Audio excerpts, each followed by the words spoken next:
Okay, isa pang content siguro for today. Kasi mabibisi na rin mamaya sa work. So, sino kalaban natin ngayon? Si, ano pangalan nito?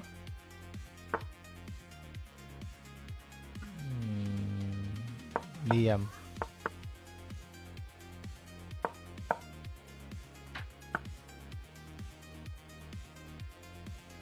Okay, yung repertoire natin, ganun pa rin. Gagawin nating tapos yung knight ko sa ano, sa king side lang. Ay, nakalimutan ko mag-c6. Mag-c6 pala ako dito. c6 tas queen c7.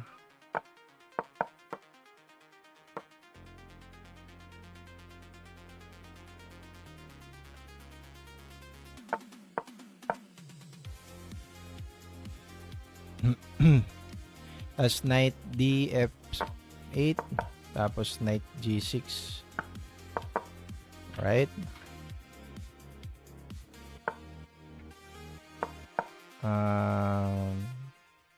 Natitempt ako mag c5 pero hindi. Develop lang yung bishop tapos yung rook sa gitna. Pagkatapos noon yun, ayun na. Middle game na for me. Hindi pala ako pwede mag ano, no? May ganun. Kainis. So, dito muna siguro. Trade ko na lang to.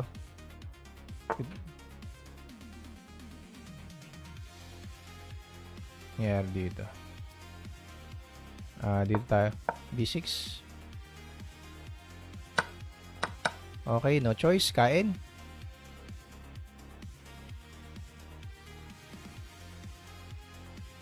Lakasan ng kabayo niya sa gitna dyan.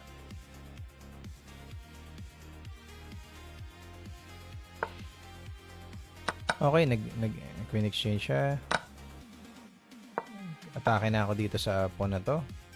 Trade ko na to para wala na akong bad bishop. Kasi most ng pawns ko nasa dark square eh. Kaya talaga eliminate ko to. Ito naman, strong piece. Kain. Mukhang madodouble ako. Bawi naman pala ako doon. Buti na lang hanging din yung knight. Yun lang. Alright, talo. Ang gawin niya. Atake tayo.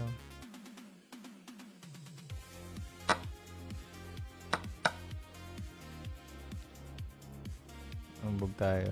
Tras. Talo tayo isang pyesa, no? Talo din sa game. 1 minute.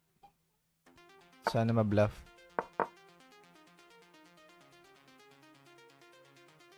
Kaya pa ba? Right? Activate yung king.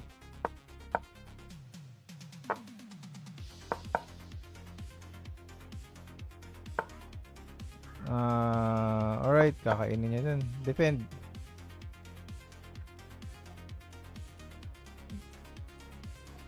Kaya pa kayo maubos ng oras.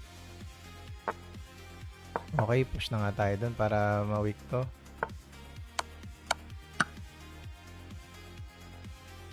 Tayo. Wala tayong choice.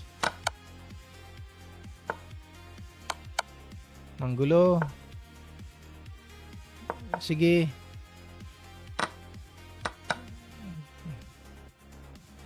Pwede kong i-push to doon, oh.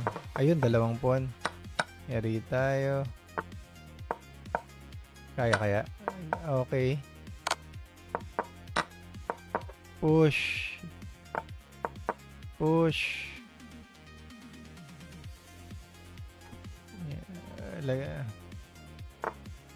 Sige. May check. Wala na. 22 seconds. May chamba pa kaya? Wala na to.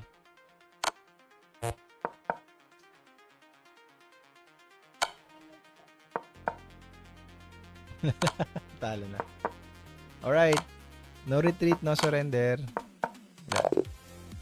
Talo.